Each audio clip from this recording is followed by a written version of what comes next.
பொறுமையாக கேட்டுட்டே இருக்கார். வாசக நோக்கில் முனைவர் நான் தேவி வந்திருக்காங்க, இணையாளர். அவங்க பேசணும் கேட்டு. அனைவருக்கும் என்னுடைய பணிவான வணக்கங்கள். என்னுடைய பெயரை முதலில் நான் சொல்ல விரும்புகின்றேன். என்னுடைய பெயர் நடராஜன் என்பது என்னுடைய தந்தையினுடைய பெயர். நான் தேவி. நான் தேவி அல்ல, தேவி. ஐயா பாடபேதம் டிகேசியை தொடர்புடையதாக இருக்கிறதுனால ஒருவேளை அது பாடவேதம்னு இவங்க எல்லாரும் கருதுறாங்க போல இருக்கு. பரவாயில்ல. இணை ஆய்வறிஞராக செம்மொழியிலே பணியாற்றி கொண்டிருக்கு. இந்த அவைக்கு முன்பாக நான் நிற்பதற்கு காரணம், மைசூரில் செம்மொழி நிறுவனம் இருந்த காலகட்டத்தில் மைசூரினுடைய சந்தனமாக எங்களுடைய நட்பும் அங்கே மலர ஆரம்பித்த காலகட்டம். அங்கிருந்துதான் எங்களுடைய வாழ்க்கையில் நாங்கள் இருவருமாக சேர்ந்து பயணிக்க தொடங்கினோம். அந்த பயணத்தின் விளைவாகத்தான் இன்று நான் உங்கள் முன்பாக இங்கு நின்று கொண்டிருக்கிறேன். எழுதும் ஆற்றல் என்பது அவருக்குள்ளாக இயல்பாக இருந்த ஒன்று. ஆனால் அவரை பொறுத்த மட்டில் அதை எல்லாம் மறந்து, தன்னை மறந்திருந்த ஒரு வாழ்க்கை அங்கிருந்து மீட்டெடுக்க வேண்டும் என்கின்ற எண்ணம் இருக்கிறதே, அந்த மீட்டெடுப்பு என்பதற்காக அவர் பெரிதும் போராட வேண்டியிருந்தது. எழுதுங்கள் என்று சொன்னாலே என்னால் முடியாது, நான் எழுத மாட்டேன், இதுதான் அவங்களுடைய வார்த்தையாக இருந்தது ஆரம்ப காலத்தில். பல கட்டுரைகள் எழுத ஆரம்பித்த பிறகுதான் அவருக்கு உள்ளாக, எனக்குள்ளாக ஒரு ஆற்றல் இருக்கிறது என்பதை அவரால் கண்டுணர முடிந்தது. தன்னை மீட்டெடுத்துக் கொள்ளவும் முடிந்தது. அற்புதமான ஒரு நூலை இங்கே ஆக்கித்தரவும் இயன்றது. மூழ்குகின்றவன் தான் அழகான முத்தெடுப்பான் என்பது எல்லோருக்கும் தெரியும். அப்படி மூழ்கி முத்தெடுத்த ஒன்றுதான் தடம் பதித்த மாமனிதன் ரசிகமணி டிகேசி அவர்களை குறித்த இந்த நூல். இன்னும் அவர் இந்த நூலை படிக்கின்ற போது எனக்கு தோன்றியது ஒன்றுதான். சுபாஷினி அவர்கள் தன்னுடைய உணர்ச்சிகளுக்கு உள்ளாக தன்னை வார்த்தெடுத்து டிகேசியோடே இந்த நூல் நிறைவேறும் வரை வாழ்ந்திருக்கிறார். அவரை நன்கு உணர்ந்திருக்கிறார். படிக்க படிக்க அவரோடு பழகி தன்னையே மறந்து தவமாய் இருந்து இந்த நூலை இன்றைக்கு நமக்கு முன்பாக ஆக்கி தந்திருக்கிறார். இந்த நூலினுடைய சுருக்கத்தை நான் சொல்ல வேண்டும் என்று சொன்னால் நிறைய காலம் கடந்துவிட்ட காரணத்தால் ஒரு சில வரிகளோடு நான் முடித்துக்கொள்ள விரும்புகின்றேன். சுருக்கமாக சொல்ல வேண்டும். வையம் தழைக்க, தமிழ் தழைக்க, பண்பாட்டின் மெய்மை தழைத்து விரிந்தோங்க, பொய்மையெல்லாம் தாம் அகல வந்தான், சடை முடிமேல் திங்களான் நாமம் டிகேசி எனக்கொண்டு என சண்முக சுந்தரம் அவர்கள் டிகேசியின் நினைவு விழாவில் பாடி அந்த பாடல் இருக்கிறது. அந்த பாடலினுடைய விரிவாக்கம் தான் இந்த நூல்.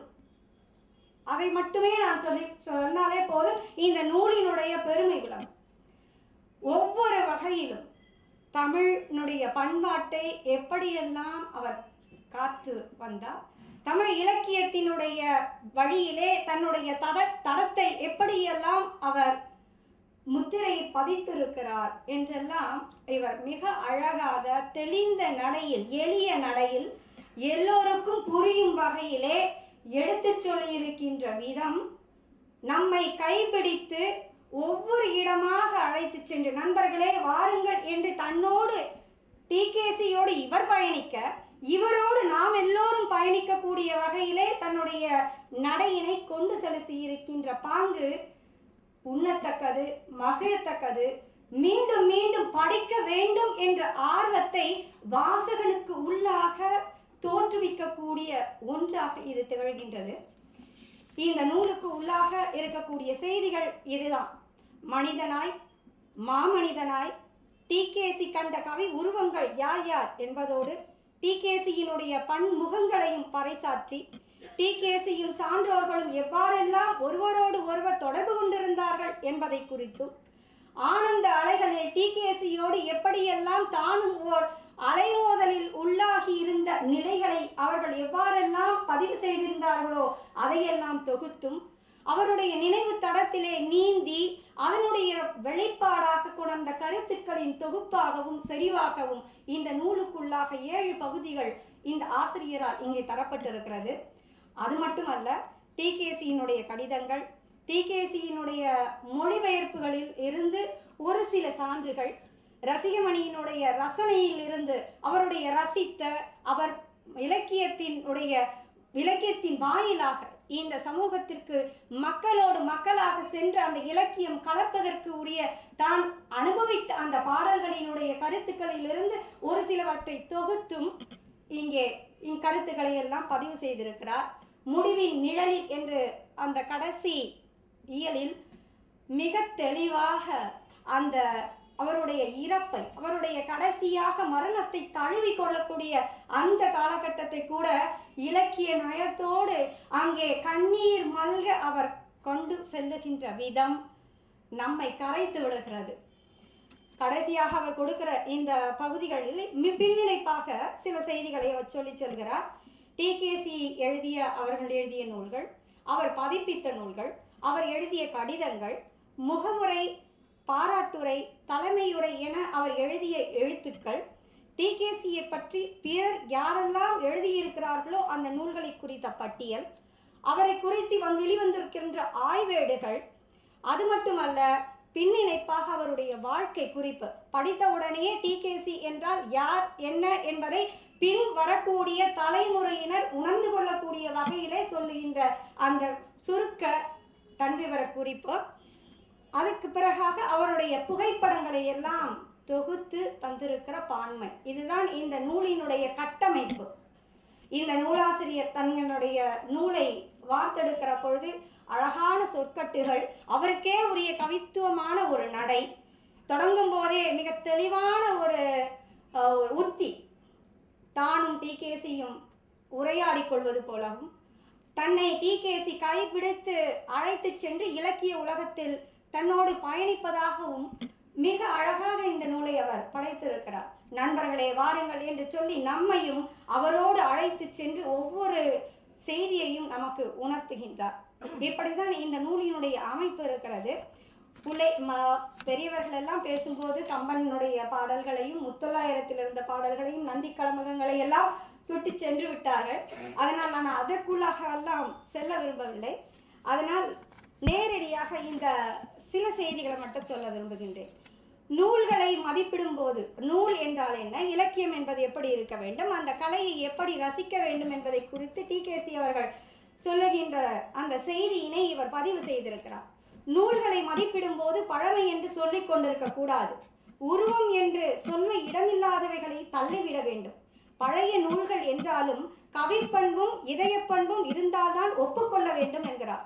இலக்கியத்தை அணுகி கவியை அனுபவித்து கலையை ரசித்து சிறந்த வாழ்க்கையை எப்படி வாழ்வது என்பதை நன்கு அறிந்தவர் டிகேசி என்று டிகேசியை அவர் நமக்கு அறியாதவர்களுக்கெல்லாம் மிக தெளிவாக அறிமுகப்படுத்துகின்ற பாங்கினை நாம் காணலாம். இதற்காக பல சான்றுகளை அவர் எங்கெல்லாம் பேசிய போது பயன்படுத்தினாரோ, தன்னுடைய எழுத்துக்களிலெல்லாம் அவர் வெளிப்படுத்தி இருக்கிறாரோ அந்த பாடல்களிலிருந்தெல்லாம் சான்றுகளையும் அவர் தந்து செல்லுகின்றார்.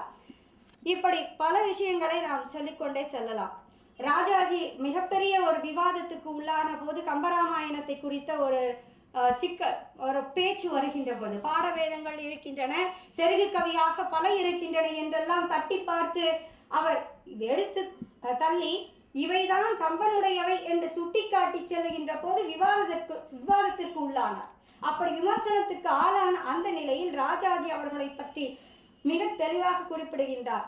மகனை பறி கொடுத்து உடல் நோயிலும் அந்த வலிமையெல்லாம் இழந்து தன்னுடைய உடலாலும் மனதாலும் வருத்தப்பட்டு கொண்டிருந்தாலும் கூட அவர் தன்னுடைய ஆன்ம சக்தியை கொண்டு தன்னுடைய துக்கங்களுக்கும் துன்பங்களுக்கும் இடையில் யோகி போல் நின்று தமிழ் பணி செய்து வருகிறார் என்று சொல்லுகின்ற பொழுது டிகேசியினுடைய தமிழ் பணி எத்தகையது என்பதை நாம் எல்லோரும் உணர்ந்து கொள்கின்ற வகையிலே இவர் தம்முடைய நூலிலே பதிவு செய்திருக்கிறார் என்பதையும் நாம் அறிய முடிகின்றது.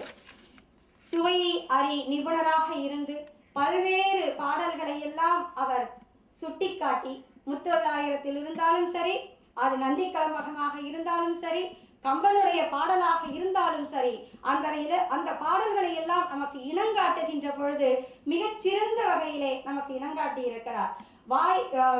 கமலப்பூ நாருமோ கற்பகம் நாருமோ என்று சொல்லக்கூடிய அந்த பாடலை கூட, ஆண்டாளினுடைய பாடலை சொல்லும் போது வாயமுதும் நாற்றமும், அந்த நாற்றம் என்பதற்கு பதிலாக வாசமும் என்று மாற்றி எழுதியிருக்கின்றார். அதையெல்லாம் இவர் இங்கே சுட்டிக்காட்டி நமக்கு பதிவு செய்திருப்பது நமக்கு ஒரு அறிமுகமாக இருக்கிறது.